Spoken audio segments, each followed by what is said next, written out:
دائما أبدا على حال.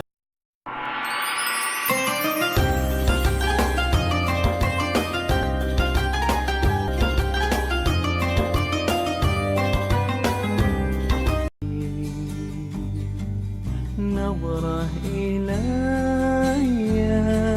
يا رسول ربنا بذنوبهم وخطاياهم ويغفر لهم واغفر إليك الظلم والدراجات بوجود المصطفى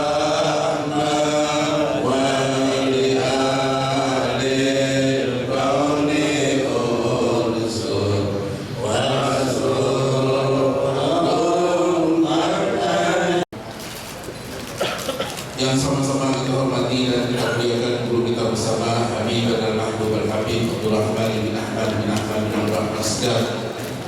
Kita doakan mudah-mudahan Allah panjangkan umurnya, persehatkan badannya, memudahkan semua urusannya, Allah berikan istiqomahan kepada beliau dalam berdakwah di jalan Nabi Muhammad sallallahu alaihi wasallam. Yang saya hormati pembina Masjid Baitur Rahman Bapak Dr. Hasan Rahmani, yang saya hormati alhamdulillah guru kita Kiai Haji Lukman Hamid, pimpinan pengurus pesantren Al-Habib, alhamdulillah hadir di tengah kita dalam keadaan sehat walafiat. Yang saya hormati pimpinan daripada sampai subuh yang mohon maaf tidak saya sebutkan satu persatu, namun tidak mengurangi rasa hormat dan takzim saja. Mudah-mudahan kita semua dalam rahmat dari Allah Subhanahu wa taala. Hadirin jemaah yang saya hormati, Allah muliakan, wabil khusus para guru-guru yang kita muliakan, khusus Buya Habib Abdul Rahman Habib Abdul Rahman bin Ahmad bin Abdul Rahman Sayyid Al-Sema, Habib bin Ahmad Sayyid Habib Ali, dan juga kita mulia Kiai Haji Lukman Hakim Habib pimpinan kami di Jiman bin Kotor bin Ali bin Jomro Al-Betawi. Mudah-mudahan beliau panjang umur sehat memuliakan sampaikan keuangan pada tanggal 1 November di Masjid Nurul Iman, pendapatan atau akhir kas 11.277.625 rupiah. Kemudian pemasukan biasa dari donatur Bapak Yusofian sebesar 3.700.000 rupiah, dari Bapak Haji Jailana sebesar 500.000 rupiah, dan kas dari Nurul Iman sebesar 1.193.000, dan kemudian uang juga dari Masjid Al-Islam sebesar 100.000. Jadi jumlah masukan 5.493.000 rupiah. Kemudian pemasukan semuanya 16.770.625 rupiah. Kemudian operasional sebagaimana biasa sebesar 2.700.000. Kemudian untuk pembangunan masjid sebesar 2 juta, dan lain-lainnya 100.000, dan juga untuk perlengkapan kabel dan lain sebagainya 180.000 rupiah. Jadi jumlah pengeluarannya 4.980.000 rupiah. Jadi saat ini saldo kas sampai subuh tanggal 8 November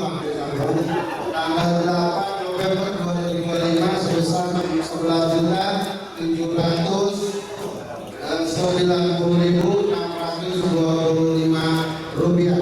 Jajar kepada masyarakat, semoga kebaikan Allah dan semuanya hadir di balas Allah Subhanahu wa taala. Sekarang yang membangunkan masyarakat Allah makanan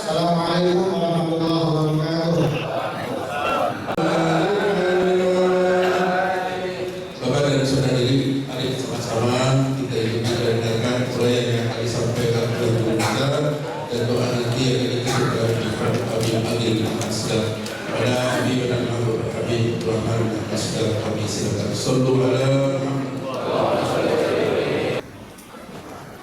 Pada kesempatan pagi hari ini kita kembali membaca satu hadis Rasul Sallallahu Alaihi Wasallam yang diriwayatkan oleh Imam Al-Bukhari dan Muslim yang berada di dalam kitab Riyadhus Shalihin yang ditulis oleh Imam Nawawi rahimahullah, yang masuk sudah hadis ke 388.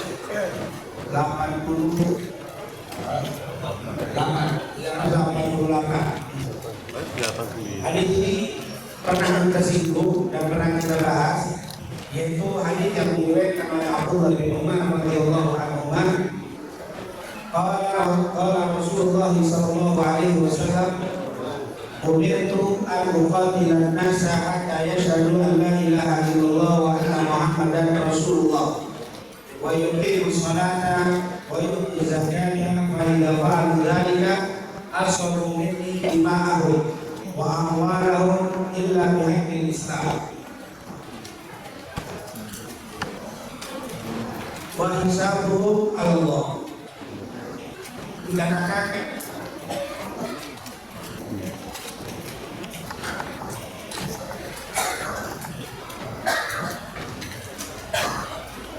dari Abdullah bin Umar radhiyallahu anhu, Rasulullah SAW bersabda, umirtu, aku diperintahkan an-uqatilan nas, untuk memerangi manusia, hatta yashhadu an la ilaha illallah wa anna Muhammadan Rasulullah, sampai mereka bersaksi bahwa tidak ada Tuhan kecuali Allah dan Nabi Muhammad utusan Allah.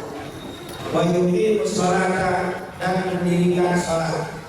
Wa yu'tu zakat, dan menunaikan zakat.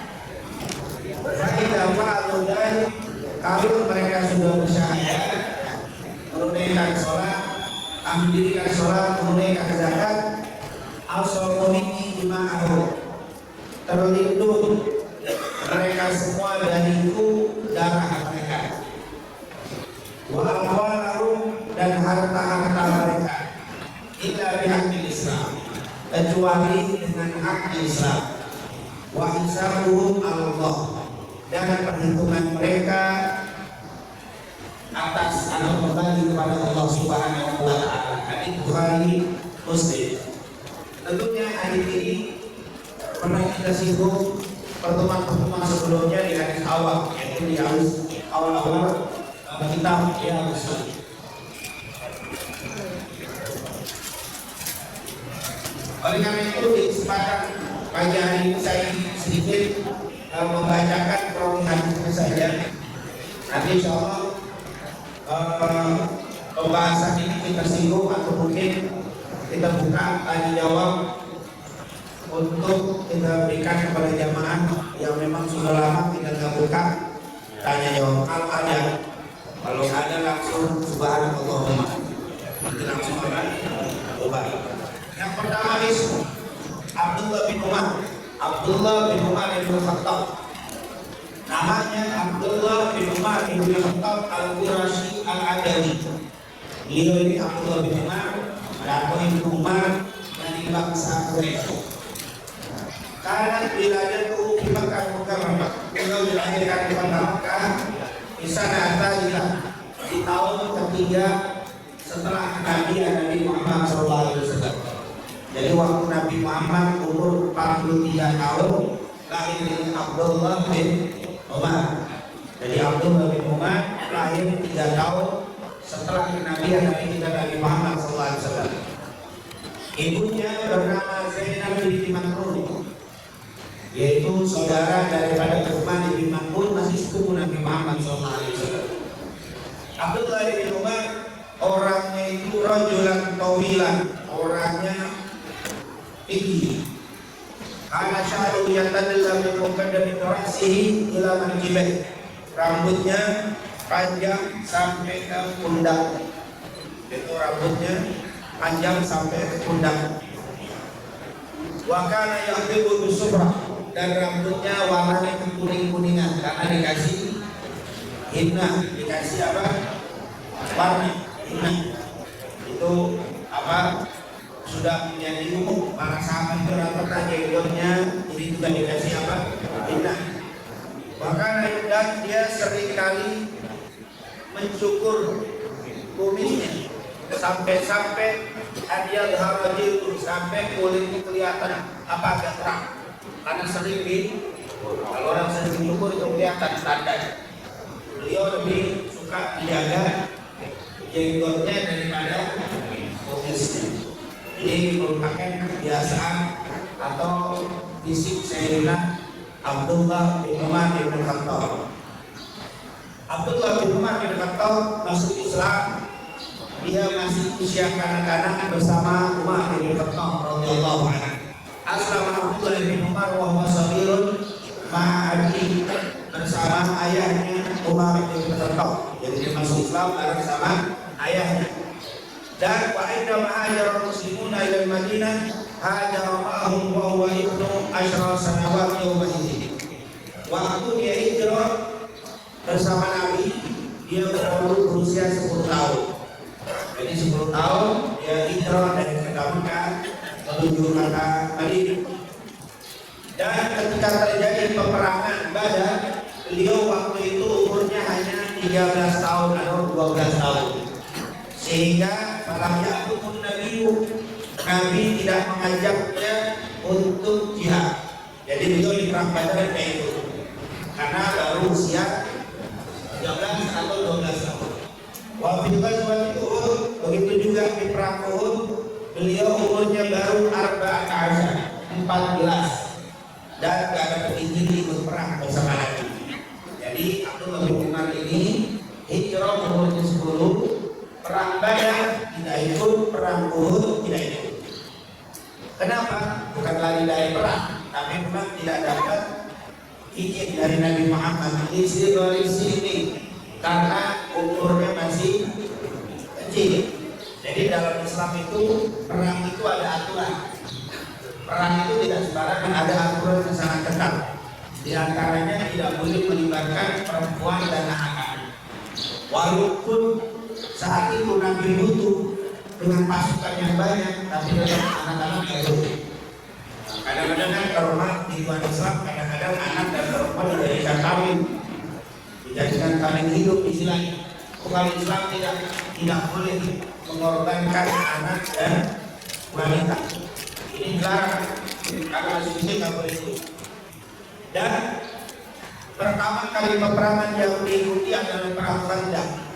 Karena perang Khandaq sudah masuk di umur 15 atau mulai masuk sudah cukup besar. Dan orang memang besar, Abdullah bin Umar. Dan akhirnya perang pertama kali adalah perang Khandaq. Terus semua peperangan diikuti setelah perang Khandaq. Jadi peperangan yang diikuti Abdullah bin Umar perang Khandaq. Dan semua peperangan diikuti walakin lam yusharik abadat fi hurubil fitani allati hadathat fi asri, dan beliau tidak ikut serta di dalam peperangan yang kaum muslimin dengan muslimin. Perang Jamal antara Aisyah dengan Ali dia tidak ikut. Perang Siffin antara Muawiyah dan Ali radhiyallahu anhu dia tidak ikut. Jadi semua peperangan diikuti kecuali perang muslim dengan muslim. Dengan itu namanya fitnah. Itu apa? Kejadian yang menimbulkan fitnah. Jadi dia paling anti membawa pedang di depan orang muslim atau melawan muslim. Walaupun berbeda pendapat, dia tidak mau. Maka beliau mengikuti semua peperangan kecuali perang yang berhadapan dengan kaum muslimin yang tidak pernah ikut.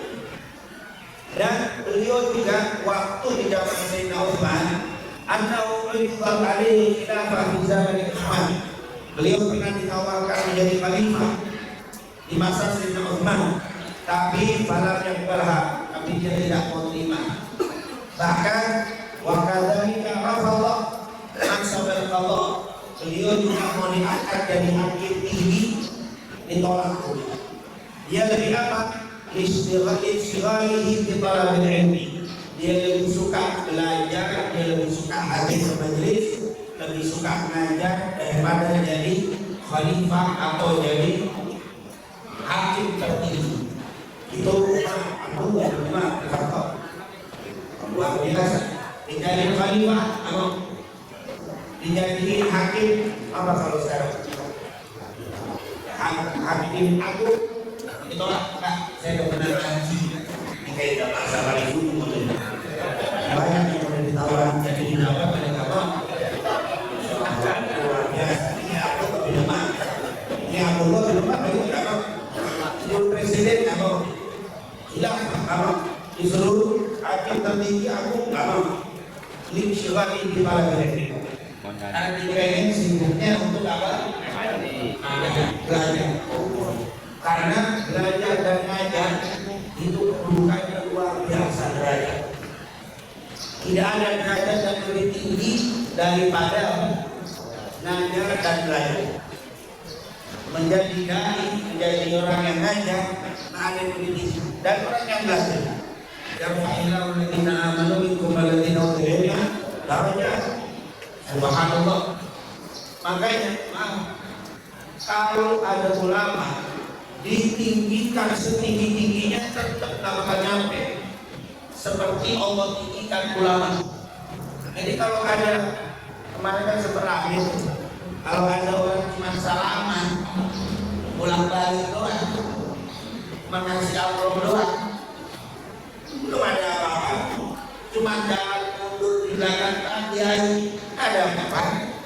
Allah meninggikan ulama itu di dalam surat Al-Mujadalah atau Al-Mujadilah ayat 11 itu, ya ayyuhalladzina amanu idza qila lakum tafassahu fil majalis fafsahu yafsahillahu lakum wa idza qila sujudu fasjudu yarfa'illahu alladzina amanu minkum walladzina utul ilma darajat.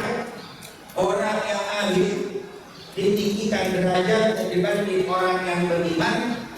Darajat bukan darajat. Kalau darajat artinya beberapa derajat. Abdullah bin Abbas mengatakan satu derajat tingginya beda dengan orang yang beriman dengan orang yang berilmu.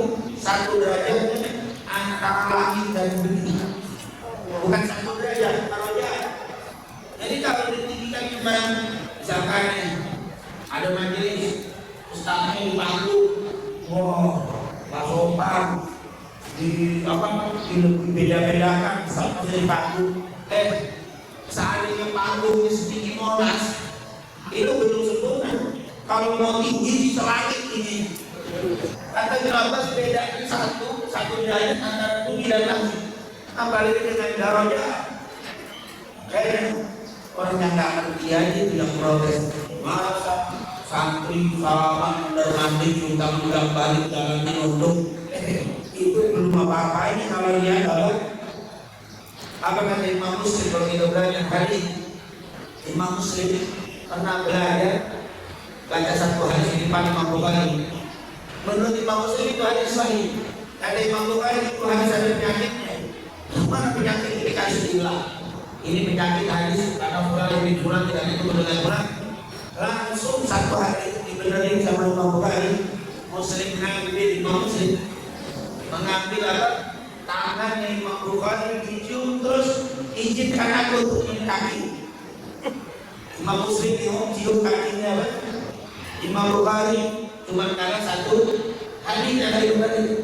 Itu satu hari ini santri 24 jam sama guru dikasih setahun tetap di situ. Pulang cuma setahun 2 kali doang. Baru mundur aja diributin. Feodalis mau perbudakan. Nggak ngerti yang pesantren. Emangnya ada tuh yang model lagi dulu terus ada di dalam apa? Makanya ada apa ilmu yaitu ta'lim. Ini merupakan apa? Pegangan adab di dalam ayat. Subhanallah, para sahabat dulu saya nggak mau jadi khalifah, saya nggak mau jadi mahkamah tertinggi, saya pengen apa? Sibuk dengan belajar dan ngajar. Itu kedudukan yang sangat istimewa. Dulu apa? Tidak ada khalifah kecuali kalau mau sesuatu berkaitan dengan agama pasti nanya sama ulama. Jadi ulama itu menjadi rujukan khalifah.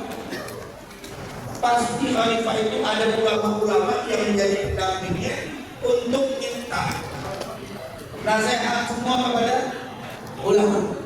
Jadi jangankan masyarakat biasa, pimpinannya masih nanya sama ulama. Jadi ulama ditinggikan sama khalifah, melebihi dirinya sendiri. Ini kalau kita, Masya Allah, sama guru kita ini cium kaki itu kita, oh hebat tuh anak bakti, cium tangan pulang balik, kalau jalan di depan ibunya rotu, di depan makan dicium kaki, ibunya setiap mau kerja berbakti. Giliran santri cium dia bilang dia dari sekolah itu ada pelanggaran ini. Laulah murabbi ma'araf murabbi. Kalau bukan karena murabbi, saya tidak tahu, saya tidak kenal Tuhan saya. Beda antara mudarris, muallim sama murabbi. Kalau mudarris nyampein ilmu lah, kayak saya ke bawah nyampein itu, bapak ngamalin sebelum ngerti masa bodoh. Yang penting saya sudah nyampe itu mudarris namanya di kelas. Ngerti masih bodoh, yang ngerti lo itu sudah ngerti enggak, itu lain, mudarris namanya. Yang kedua muallim, sudah ngajarin nggak ngerti, saya ajarin sendiri. Akhlak kamu gak bagus, bukan hanya nyampaikan ilmu tapi ngajarin apa, akhlaknya itu muallim. Makanya para ulama dulu suka disebut muallim. Muallim Syarih Hazari muallim. Karena bukan hanya ngajar saja tapi juga memperhatikan apa? Akhlaknya itu. Beda lagi dengan murabbi. Murabbi itu ingat sama dia. 24 jam bangun tahajudnya, bangun subuhnya. Itu beda. Yang udah resmi kalau jalannya ini beda. Muallim, murabbi beda lagi. Itu di pesantren sama kiai itu namanya apa? Murabbi, bukan mudarris. Makannya dilihat, tidurnya dilihat, mandinya diatur. Dari pakaian 24 jam setahun, 2 tahun, 10 tahun, bapak kalah sama dia. Mungkin lebih hebat jasanya dia daripada orang tuanya yang menjadi sebab dia ada. Tapi murabbinya sebab dia mengenal Allah dan Rasulnya. Kalau cium kaki umminya, ibunya hebat karena orang tuanya, maka tidak sesuatu yang mustahil apabila kita katakan suka sama murabbinya itu lebih pantas. Karena kalau bukan karena murabbinya tidak kenal Allah Subhanahu wa ta'ala. Kedudukan ulama, kedudukan orang yang nyantri lebih tinggi daripada khilafah, daripada mahkamah tertinggi. Dia Abdullah bin Umar kalau jadi khalifah ditawarin udah maka mati kita sibuk dengan apa? Belajar dan ngajar. Contoh semuanya modal sibuk sampai yang mau pergi ngajar gitu. Tapi habis talim berangkat lagi dah. Riwayat hadisnya mencapai 2.630 hadis. Riwayat beliau sampai 2.630 hadis. Dan di dalam Sahih Bukhari ada 81 dan di Sahih Muslim ada 31. Selebihnya di kitab-kitab yang lain 2.630 hadis. Dan fadail atau fadail wa manaqib, bagaimana keistimewaan dan manaqib, yaitu sejarah hidup beliau, biografi beliau. Ini kalau kita bicara tentang manaqib, kemuliaan, sejarah hidup, biografi hidup, itu kita semua pasti punya manaqib. Nanti kalau kita meninggal, manaqib antum akan dibacakan oleh keluarga paling tidak atau para sahabat. Makanya waktu hidup bikin sejarah hidup yang bagus, karena kita pasti akan ada sejarah setelah kita meninggal. Kalau istilah bahasa kita, gajah mati meninggalkan macan, orang, nama dan sejarah. Jadi jangan sampai antum meninggal manaqibnya jelek. Bapaknya meninggal, anaknya bikin tahlil, bikin haul, manaqibnya dia dulu nongkrong dulu masih. Kalau antum soleh, berbuat baik, walaupun kalian lihat saat kita meninggal manaqib tidak akan turun. Itu manaqib orang soleh itu setelah meninggal baru terbuka. Begitulah, maka nggak usah kita banggain ibadah kita, banggain kehebatan kita di masa hidup, nanti pasti akan apa? Terungkap dan timbul. Ini manaqib. Karena Abdullah bin Umar syadidut ta'assi bi Rasulillah.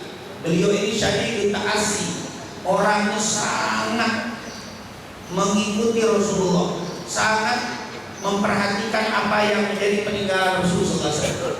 Beliau ini orang yang apapun yang dilakukan Nabi dia perhatiin, dia ikutin. Wa kana yahrisu asyaddal hirsi ala tibai. Dia sangat-sangat menjaga untuk mengikuti Nabi Muhammad sallallahu alaihi wasallam.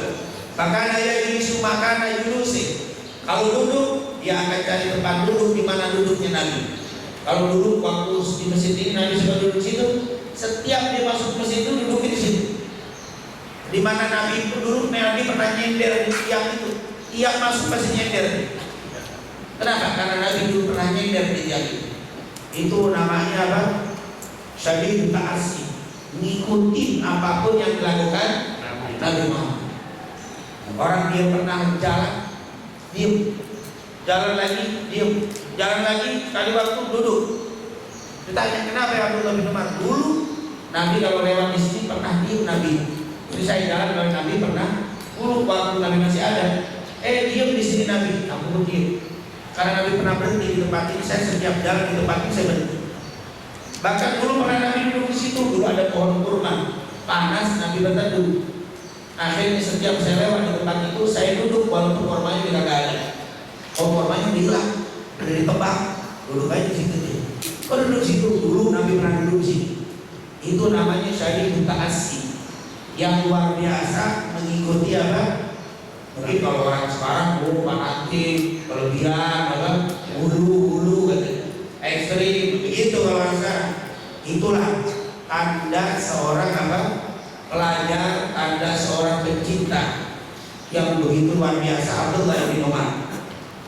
Karena syadidul hadri min al-ifta, dan dia paling hati-hati kalau memberikan fatwa. Kalau memberikan hukum nggak sembarangan. Walaupun dia pinter, tapi dia paling takut memberikan hukum halal haram. Ma'annahu kana, padahal beliau ini mulaziman lin Nabi, mulazamah, kontinu bersama Nabi, tapi dia takut memberikan fatwa sembarangan, memberikan hukum halal haram, memberikan apa? Fatwa enggak. Dia walaupun alim, walaupun mulazam bersama Nabi, tapi tetap dia enggak berani untuk memberikan fatwa sembarangan. Wa ta'allama minhu katsir. Rasulullah banyak belajar, Abdullah bin Umar banyak belajar dengan Rasul. Duduk sama Nabi, mulazam dengan Nabi, banyak belajar sama Nabi, tapi dia paling takut memberikan fatwa. Nah, ini kadang-kadang kan gampang sekarang ini. Dibikin haram, dibikin bid'ah. Hati-hati. Itu fatwa itu berbahaya sekali. Hanya orang yang tidak punya takut kepada Allah yang gampang memberikan apa? Halal dan haram. Mesti berhati-hati. Ini kenapa illa anna awwafahu min Allah Ta'ala mana'ahu min an yatasahala bil fatwa. Karena takutnya sama Allah membuat dia takut untuk menggampangi di dalam berfatwa. Ini Abdullah bin Umar. Dia takut sekali memberikan fatwa kecuali sangat berhati-hati. Walam yakun mughtarran bi ilmi, dan dia tidak tertipu, tidak terperdaya dengan ilmunya. Walau su'ila amma la ya'rifu, seandainya dia ditanya tentang sesuatu yang dia tidak tahu, la yataharraj an yaqula la a'lam. Dia enggak malu, dia enggak segan untuk mengucapkan la a'lam, saya enggak tahu. Imam Abdullah bin Umar kalau ditanya dia enggak tahu, la a'lam, saya enggak tahu. Wallahu a'lam, saya enggak ngerti. Itu dia enggak malu untuk mengucapkan apa? Makanya kata ulama, kalau antum belum berani ngomong wallahu a'lam, saya tidak tahu, jangan jadi dai, jangan jadi ustaz, bahaya. Ditanya dipaksain dijawab menurut saya, bukan menurut saya, menurut Allah dan Rasulnya, menurut para ulama salaf bagaimana? Antum siapa? Kok pakai berpendapat menurut saya padahal nggak ada pendapat dari ulama? Jangan pernah mengucapkan menurut saya, ucapkan menurut ulama, menurut fulan, menurut Allah dan Rasulnya. Itu di dalam apa? Berdakwah. Ini Abdullah bin Umar paling takut. Kalau dia nggak tahu, saya nggak tahu. Nah ini merupakan apa? Kehati-hatian Abdullah bin Umar. Dia tidak tertipu dan terpedaya dengan keilmuan walaupun dia begitu hebat. Karena kalau ibadahnya, karena Abdullah bin Umar taqiyan khawafan min Allah. Dia itu orang yang bertakwa. Wa khawafan, sangat takut kepada Allah. Artinya tidak berani dia melanggar perintah Allah, tidak berani meninggalkan larangan, meninggalkan perintah Allah, meninggalkan apa yang diperintahkan kepada, dan tidak berani dia melakukan apa yang dilarang oleh Allah. Khawafan min Allah. Dia ini Abdullah bin Umar syadidat ta'athuri bil Qur'anil Karim. Oh, dia sangat cepat berpengaruh, ngefek ketika dibacakan atau membaca Al-Quran. Dia syadid ta'athur, dia sangat cepat ngefeknya kalau baca Al-Quran. Fala yaqulu an ayatin fiha tahdidun aw wa'idun illa ta'athara biha. Dia tidak membaca Al-Quran kecuali Al-Quran langsung masuk, langsung menimbulkan efek yang cepat kepada Abdullah bin Umar. Pernah sekali waktu quri'a alaihi yauman, sekali waktu dibacakan di depan beliau ayat yang berbunyi ala yadunnu ulaika annahum mab'utsun liyaumin 'adzim yauma yaqumun nasu li rabbil alamin fabaka bukaan. Dia begitu nangis langsung baca ayat itu, dengar ayat itu, fabaka bukaan marira. Dia baca dibacakan di depan dia ayat ini, langsung dia nangis yang terseduh-seduh sampai hatta betalan lihiyatu, jenggotnya sampai kuyup, sampai basah dengan apa? Air matanya, nggak sampai di situ.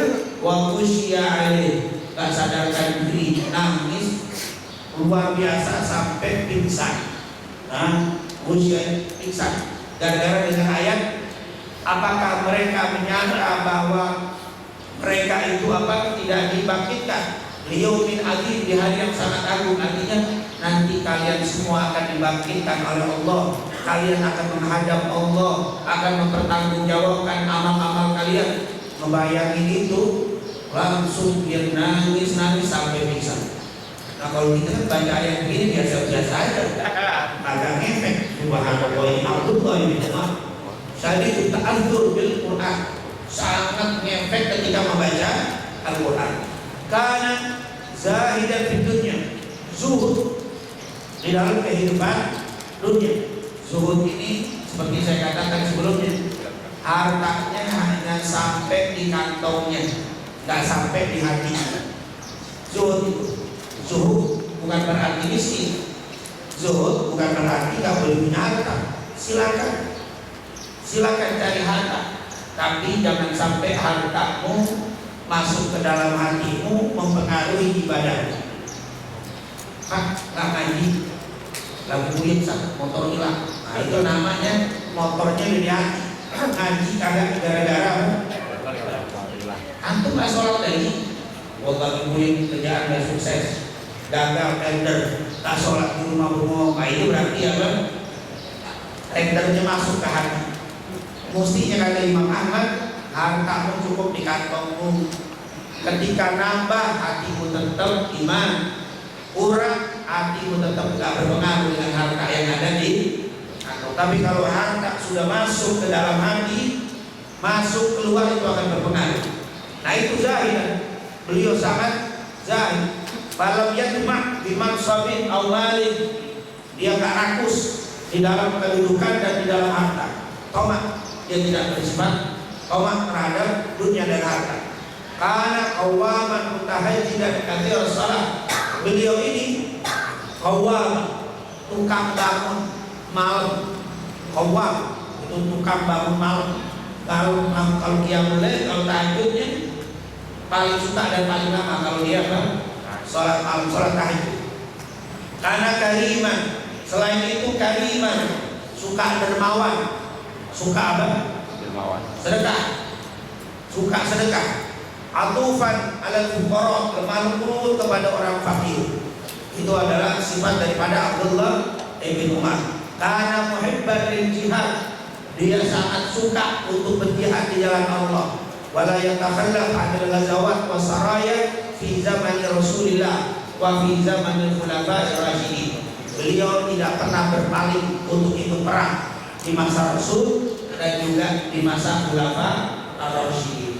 Jadi inilah Abdullah ibn Umar. Kana harisan ala wahdatil muslimin. Ini luar biasa, ini perlu dicatat. Kana harisan ala wahdatil muslimin.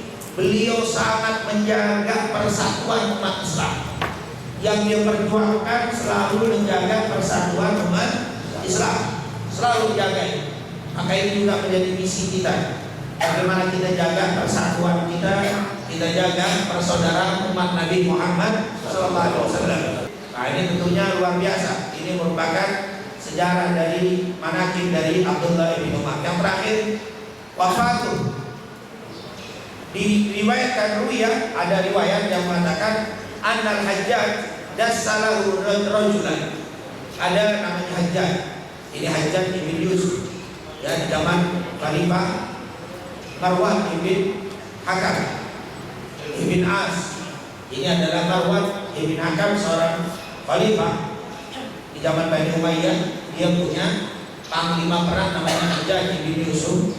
Hajjaj bin Yusuf ini dalam riwayat yang mutus dasayu ya Yusuf masukin intel mata-mata ke murid siapa? Abdullah bin Umar. Abdullah bin Umar punya jamaah, ada mata-mata Hajjaj bin Yusuf masuk ke situ. Memang dimasukin.